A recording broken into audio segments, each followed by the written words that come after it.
la puissance du dessin et sa beauté viennent en premier. Juste après le sentiment d'étrangeté et de répulsion éprouvé, face à ces représentations mentales encombrées d'insectes, d'oiseaux morts-vivants, de fœtus avortés, de femmes éventrées et de créatures hybrides. Ces dessins sont des pièges à regard. Ils ouvrent la possibilité de l'errance. On entre dans l'œuvre de cet artiste comme dans un théâtre fantastique.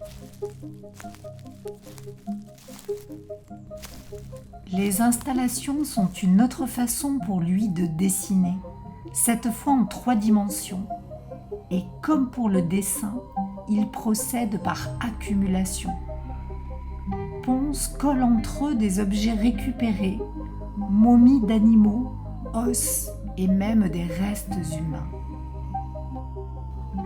Au final, il nous offre un univers peuplé, palpitant, où même la mort, évoquée maintes fois, reste fabuleuse.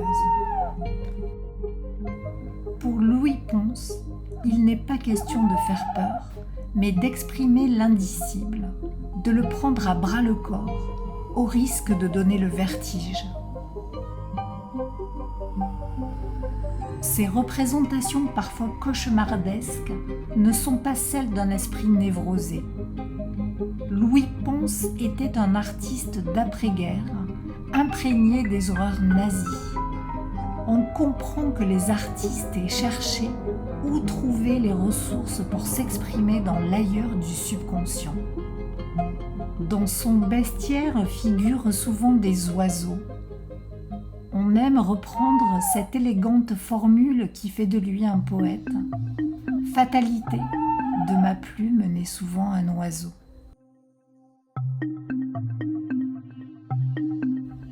Pons s'attache à transformer le banal en récit. Dans ses dessins, il montre le monde tel qu'il le voit. Dans ses assemblages, il rend vie à des objets mis au rebut. Il fait et le sens vient.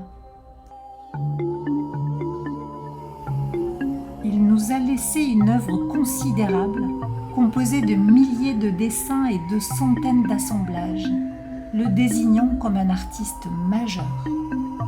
La rétrospective en cours lui fait largement honneur.